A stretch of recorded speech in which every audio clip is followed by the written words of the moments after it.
ആണ് mining spot. Security വണ്ടികളൊക്കെ പോകുന്നുണ്ടോ? കണ്ട ഇതിൽ ആ വണ്ടികൾ ഇങ്ങനെ കയറി ഇറങ്ങി ആ മലയുടെ മുകളിൽ കൂടി എല്ലാം വണ്ടികൾ കയറി പോകുന്നുണ്ടോ? ഇപ്പോൾ വണ്ടി പോയതുകൊണ്ട് പാറം കിടന്ന് കുലുങ്ങിയതാവട്ടോ.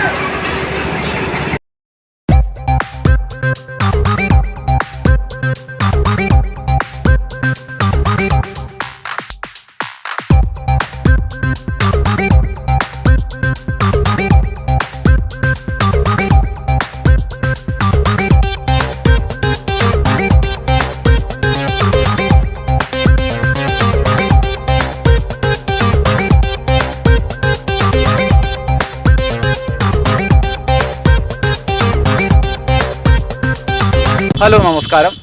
ജോപ്പൻ്റെ യാത്രയുടെ പുതിയ അധ്യായത്തിലേക്ക് ഏവർക്കും സ്വാഗതം.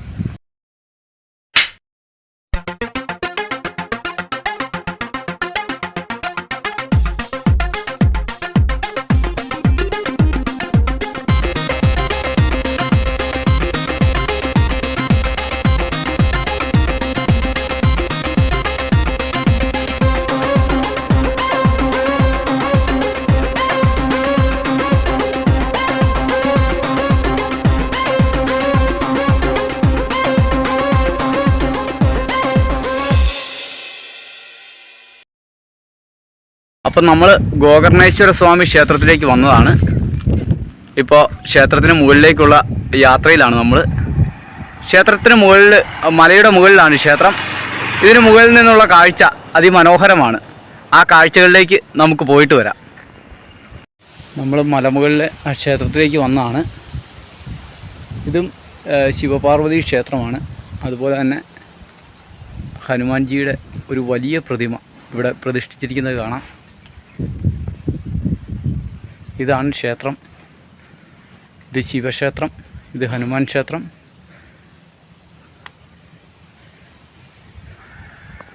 വളരെ മനോഹരമായ ധ്യാനത്തിലിരിക്കുന്ന ഒരു ശിവപ്രതിഷ്ഠയാണ് നമുക്കിവിടെ കാണാൻ പറ്റുക.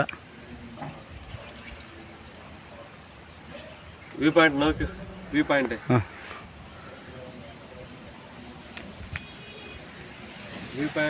കണ്ടോ, ഇവിടുത്തെ കൃഷിയുടെ ഒരു ഏരിയ കണ്ടോ? അതുകൊണ്ടോ മാന്തോപ്പെല്ലാം വെച്ച് പിടിപ്പിച്ചിരിക്കുന്നു.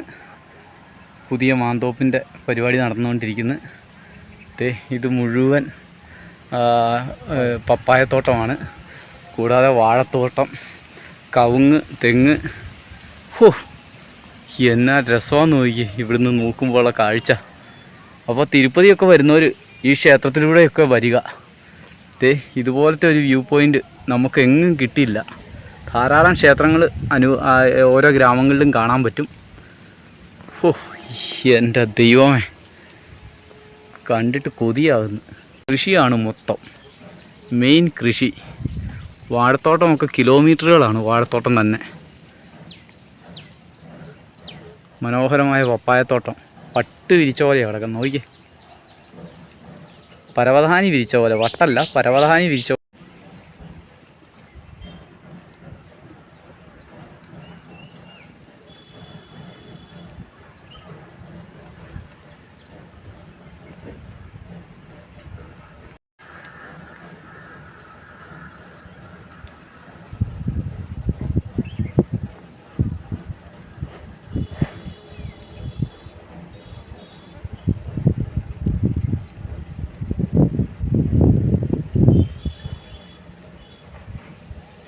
മാന്തോപ്പുകൾ അങ്ങ് അകലെ പുകപടലം പോകുന്നത് അവിടെ ക്വാറിയാണ്. ക്വാറിയിൽ പാറ പൊട്ടിച്ചതിൻ്റെ പുകയാണ് പോയിക്കൊണ്ടിരിക്കുന്നത്. അത് മുഴുവൻ ക്വാറി ഏരിയയാണ്. ആ കാണുന്ന ഷെഡുകളെല്ലാം ക്വാറി ഏരിയയാണ്. അതുവഴിയാണ് നമ്മൾ കറങ്ങി വന്നത്. ഈ കാണുന്നത് മുഴുവൻ പപ്പായ കൃഷിയുടെ ഏരിയയാണ്. 1-2 കിലോമീറ്റർ അല്ല, അങ്ങ് അകലെ വരെ, ആ മലനിരയുടെ അടിവാരം വരെ ആയിരക്കണക്കിന് ഏക്കർ സ്ഥലത്താണ് ഈ പപ്പായ കൃഷി ഇവിടെയുള്ളത്. ഇത് മുഴുവൻ വിദേശത്തേക്ക് കയറ്റി അയക്കുന്ന പപ്പായകളാണ്. അതുപോലെ തന്നെ ഇതിൻ്റെ വിത്ത് ശേഖരണത്തിന് വേണ്ടിയാണ് കൂടുതലും ഉപയോഗിക്കുന്നതെന്നാണ് അറിഞ്ഞത്. നമ്മളിപ്പോൾ വന്നത് ആ വെള്ള വിരിച്ച് കിടക്കുന്ന ആ ഒരു തണ്ണിമത്തൻ്റെ തോട്ടത്തിൻ്റെ നടുവിലൂടെയാണ്. ഇതുകൊണ്ട് ഇവിടെയെല്ലാം മാന്തോപ്പുകളുണ്ട്. പപ്പായത്തോട്ടങ്ങൾക്ക് സമീപം തന്നെ മാന്തോപ്പുകളും അവർ സെറ്റ് ചെയ്തുകൊണ്ടിരിക്കുകയാണ്. ഓ, നെല്ല് വിതച്ചിരിക്കുന്ന പോലെ, പാടത്ത് നെല്ല് വിതച്ചിരിക്കുന്ന പോലെയാണ് പപ്പായത്തോട്ടം. ഈ ഇളം പച്ചക്കളറിൽ കാണുന്നത് മുഴുവൻ പപ്പായ തന്നെയാണ്. അതായത് കപ്പളങ്ങ, ഓമയ്ക്ക എന്നൊക്കെ നമ്മൾ കേരളത്തിൽ പറയുന്ന പപ്പായയാണ് ഈ കൃഷി. അങ്ങോട്ടും അത് തന്നെയാണ് കേട്ടോ. ആ ഏരിയയിലെല്ലാം കാണുന്നത് ഇത് തന്നെയാണ്.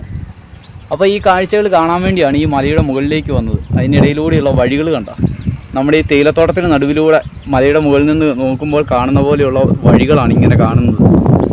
ഇതും ട്രാക്ടർ തന്നെ ഓടുന്ന വഴികളാണ്. അവിടെയും ട്രാക്ടർ തന്നെയാണ് ഓടുന്നത്. അപ്പോൾ ഈ കാഴ്ചകളൊക്കെ കണ്ട് നമ്മൾ കടപ്പ ലക്ഷ്യമാക്കിയുള്ള യാത്രയിലാണ്. വളരെ മനോഹരമായ ചെറിയ ചെറിയ ഗ്രാമങ്ങൾ ഉള്ളിൽ കാണാൻ പറ്റും. ആ ഗ്രാമത്തിൽ നിന്നാണ് നമ്മൾ ക്ഷേത്രം കണ്ടിട്ട് വന്നത്. പുതിയ ക്ഷേത്രം പണിത് കണ്ടിട്ട് വന്നത്. നമ്മൾ ആ ഒരു അങ്ങകലെ കാണുന്ന ആ ഗ്രാമത്തിൽ നിന്നാണ് ഈ ക്ഷേത്രത്തിലേക്ക് പോയത്. അപ്പോൾ അവിടെ മുഴുവനും പ്രവാസികളാണ് ഉള്ളത്. അപ്പം ഇന്ന് പറ്റുമെങ്കിൽ അവിടെ തങ്ങാമെന്നാണ് വിചാരിക്കുന്നത്. അതല്ല എങ്കിൽ ഞാൻ യാത്ര തുടരും. ഇപ്പോൾ സമയം ഏകദേശം 2 മണിയോട് അടുക്കുന്നു. പറ്റുമെങ്കിൽ ഞാൻ യാത്ര തുടരും. ഈ മലയുടെ ആ ഭാഗത്ത് പുകപടലം കാണുന്നത് ക്വാറിയിൽ പാറ പൊട്ടിച്ചതിൻ്റെയാണ്. അത് ഒരേരിയ അല്ല, ഒരേക്കറിനൊക്കെ തമ്മിൽ വെച്ച് പൊട്ടിക്കുന്ന വലിയ ക്വാറിയാണ്. അപ്പോൾ ഇനി കടപ്പ ക്വാറിയിലോട്ടുള്ള ഒരു യാത്രയാണ്. അപ്പോൾ ശരി, ഇനിയും കൃഷിഭൂമികൾ നമ്മളെ തേടിയെത്താൻ കാത്തിരിക്കുന്നുണ്ട്. ആ പ്രദേശങ്ങളൊക്കെ കാണുവാനായിട്ട് നമ്മൾ യാത്ര തുടരുകയാണ്. ഈ ഗോകർണേശ്വര സ്വാമി ക്ഷേത്രത്തിൻ്റെ താഴ്ഭാഗത്തുള്ള മനോഹരമായ പപ്പായത്തോട്ടമാണ് ഈ കാണുന്നത്. നിറയെ പലതരം കൃഷികളുള്ള ഒരു പ്രദേശമാണ് ഈ ഗോകർണേശ്വര സ്വാമിയുടെ ക്ഷേത്രത്തിൻ്റെ അടിവാരം. മാന്തോപ്പുകളും പപ്പായത്തോട്ടങ്ങളും ഒക്കെയാണ് നമുക്ക് കാണാൻ പറ്റുക. ഇത് കണ്ടോ, നിറയെ പപ്പായയുമായി നിൽക്കുന്ന ചെറിയ പപ്പായ മരങ്ങൾ. ഇതാണ് ഇവിടുത്തെ പ്രത്യേകത തന്നെ. ഇതിൻ്റെ ഉള്ളിലേക്ക് നമുക്ക് പോകാൻ പറ്റില്ല, കാരണം അവർ ചെറിയ വേലിയൊക്കെ ഫെൻസിങ്ങൊക്കെ കൊടുത്തിട്ടുണ്ട്. ഇവിടെയൊക്കെ ചെറിയ രീതിയിൽ പന്നിശല്യമൊക്കെ ഉള്ളതാണ്. അതുകൊണ്ടാണ് അങ്ങനെ ഫെൻസിങ് കൊടുത്തിരിക്കുന്നത്. കാടിൻ്റെ പശ്ചാത്തലമുള്ള ഒരു പ്രദേശമാണ്. നിങ്ങൾക്ക് കാണാം, പുറകിലെല്ലാം മലനിരകളാണ്. ഏത് ഭാഗത്തും മലനിരകളാണ്. കൂടാതെ ആ ഭാഗമെല്ലാം മൈനിങ് ഏരിയയാണ്. ഇത് നമ്മൾ വരുന്ന ഏരിയയിൽ മൊത്തം ക്വാറികളാണ്, വലിയ വലിയ ക്വാറികളാണ്. അപ്പോൾ മുമ്പ് നമ്മൾ തമരടിച്ച് പൊട്ടിക്കുന്നതൊക്കെ കണ്ടിരുന്നു. അതിൻ്റെ പുകയൊക്കെ പറക്കുന്ന കണ്ടിരുന്നു. ഇത് കണ്ടോ, കൊക്ലൈനൊക്കെ കിടന്ന് കല്ലുകൾ മാറ്റുന്നു. പല ഗ്രേഡുള്ള കല്ലുകളാക്കി മാറ്റുകയാണ്. ഇത് വലിയ ക്വാറികളാണ് കേട്ടോ. ഈ പ്രദേശം മുഴുവനുണ്ട്. ഇങ്ങോട്ട് കയറി വരുമ്പോൾ മൊത്തം കാണുന്ന ആ ക്വാറികളാണ്. അപ്പോൾ ശരി, ഈ ക്വാറിയിലേക്ക് ഉള്ള ലോറികളൊക്കെ കയറി വരുന്നത് കാണാം. ഇതൊക്കെ തരണം ചെയ്താണ് നമ്മൾ കയറി വരുന്നത്. റോഡൊക്കെ വളരെ മോശമായിരുന്നു. ആ റോഡിൽ കൂടിയാണ് വന്നത്. ഇവിടെയെല്ലാം പപ്പായ കൃഷിയാണ് കേട്ടോ. അതാണ് അതിൻ്റെ പ്രത്യേകത. ക്വാറിയുടെ ഒരു സൈഡ് ക്വാറിയും ഒരു സൈഡ് കൃഷിയുമാണ്. ഇവിടെ ആർക്കും ഒരു പ്രശ്നമില്ലാത്ത രീതിയിലാണ് ക്വാറികൾ നിർമ്മിക്കുന്നത്. ആ മലയുടെ മുകളിലൊക്കെ പാറമടകളാണ് കണ്ടോ. ആ കല്ലുകളാണ് ഇവിടെ കൊണ്ടുവരുന്നത്. അപ്പോൾ ശരി, നമ്മുടെ യാത്ര മുന്നോട്ട് പോവുകയാണ്.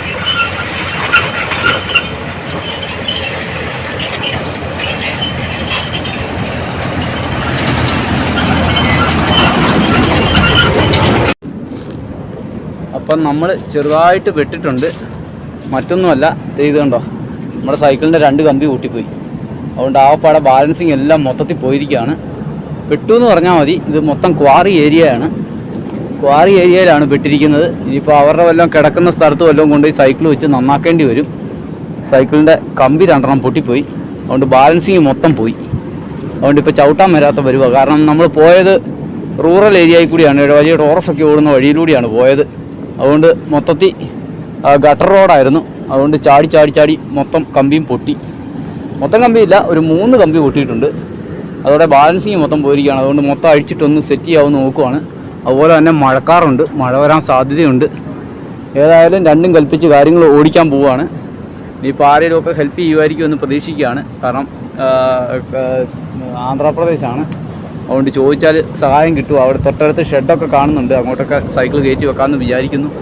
കുഞ്ഞിതേ ഇവിടെ അവളെ അഴിച്ചു കിട്ടിയിട്ടുണ്ട്. കാറ്റ് വരുന്നുണ്ട്, മഴയ്ക്ക് സാധ്യതയുണ്ട്. ഏതായാലും പെട്ടു. രണ്ടും കൽപ്പിച്ച് കാര്യങ്ങൾ നോക്കാം.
സൈക്കിളിനപ്പോൾ ഒരു നല്ല പണി കിട്ടിയിരിക്കുകയാണ്.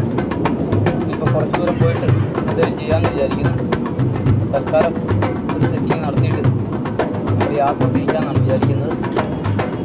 ഇവിടെയെങ്ങും അടുത്തെങ്ങും ഇതില്ല. 10 കിലോമീറ്റർ പോകണം. നമ്മൾ ഇന്നലെ തങ്ങിയ സ്ഥലത്ത് നിന്ന് മാത്രമേ ഉള്ളൂ നമുക്ക് പോരാൻ പറ്റുള്ളൂ. അവിടെ ഉള്ളു സൈക്കിൾ വർക്ക്ഷോപ്പ്. അങ്ങനെ ഒരു പറ്റിയിട്ട് നിൽക്കുകയാണ്.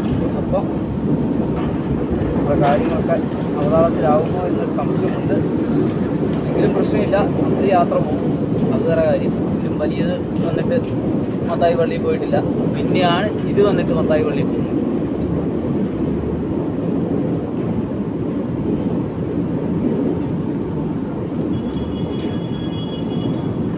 ഓരോ സാധനങ്ങൾ എടുത്ത് വെക്കണം.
കണ്ടോ, ലോറികൾ കയറി പോകുന്നുണ്ടോ? ഇതാണ് മൈനിങ് ഏരിയ. കണ്ടോ? ഓ, എത്ര ലോറിയാണ് കയറി പോകുന്നത് നോക്കി. വെള്ളം അടിച്ച് ഒരു ലോറി വരുന്നു. നീച്ച സൂം ചെയ്ത് കാണിക്കാം. കണ്ടോ, നോക്കിയേ. കണ്ടോ, എൻ്റെ കൈ വിറയ്ക്കുന്നതല്ലാതെ ലോറികൾ ഇങ്ങനെ കയറി മേളിൽ പൊളിച്ചിട്ട് താഴേന്ന് കയറി വരുന്നു. അതേ ഇതുണ്ടോ, താഴേന്ന് കയറി വരുന്നത്. രണ്ട് കൈയും പിടിക്കാൻ പറ്റാത്തതുകൊണ്ടാണ് വിറയ്ക്കുന്നത് കേട്ടോ. കാരണം സൈക്കിളെ കാറ്റടിക്കുന്നുണ്ട്. അതിൻ്റെ താഴെയാണ് ഇനിയും ഉണ്ട് കേട്ടോ താഴ്ച. അവിടെ നിന്നാണ് പാറ കയറ്റി ഈ മണ്ട വരെ കയറി വരണം. കണ്ട അവിടെ ഒരു പൊക്ലൈനൊക്കെ കിടന്ന് അടിക്കുന്നത് കാണാം. ഇതുണ്ടോ, ലോറികൾ ഇറങ്ങി വരുന്നുണ്ട്. പുറകോട്ട് പോകുന്നു. കുഞ്ഞി. അപ്പോൾ ഇതാണ് ഒരു മൈനിങ് ഏരിയ. അപ്പുറത്തെ സൈഡിൽ പാറ കൊണ്ടുവന്ന് തട്ടുന്നതുണ്ടോ. അത് വെട്ടൊന്നും ഇല്ലാത്തതുകൊണ്ട് കാണാൻ കുറവായിരിക്കും. ഇതാണ് ഒരു മൈനിങ് ഏരിയ. ഇനി അങ്ങേ സൈഡിലുണ്ട്. ഈ പാലം കടന്നിട്ടും മൈനിങ് ഏരിയ ഉണ്ട്. പക്ഷേ നമ്മൾ ഇപ്പോൾ ഇത് മാത്രമേ കാണുന്നുള്ളൂ. ഇപ്പോൾ പോയ ലോറി താഴെ കൂടെ കയറി വരുന്നതാണ്. കണ്ടോ? അപ്പോൾ കേരള ടു കാശ്മീർ യാത്രയിൽ നമ്മളിതാ ഒരു മൈനിങ് ഏരിയയിലോട്ട് എത്തിയിരിക്കുകയാണ്. വളരെ മനോഹരമായൊരു കാഴ്ച. നമുക്ക് കാണാൻ പറ്റാത്തൊരു കാഴ്ച ആയതുകൊണ്ടാണ് ഞാൻ ഇങ്ങോട്ട് കയറി വന്നത്. കണ്ടോ? അപ്പോൾ ശരി, നമുക്ക് നേരെ എന്നാൽ കാണാൻ പറ്റാത്ത കാഴ്ച ആയതുകൊണ്ട് നമ്മൾ ഈ പാലം കടക്കുന്നില്ല, തിരിച്ചു പോവുകയാണ്. മഴക്കാറുണ്ട്, നല്ല മഴക്കാറാണ്. കണ്ടോ? അതുകൊണ്ട് എത്രയും പെട്ടെന്ന് അടുത്ത സ്പോട്ട് പിടിക്കണം. അപ്പോൾ അങ്ങറ്റത്തു നിന്നാണ് നമ്മൾ വന്നത്. വേണ്ട അതിലാണ് ബസ്സുകളൊക്കെ പോകുന്നത്. ഇനി അതുവഴി പോയിട്ട് അവിടെ ഒരു അമ്പലം ഉണ്ടെന്നാണ് പറഞ്ഞത്. ആ അമ്പലത്തിൽ പോയി കിടക്കാം.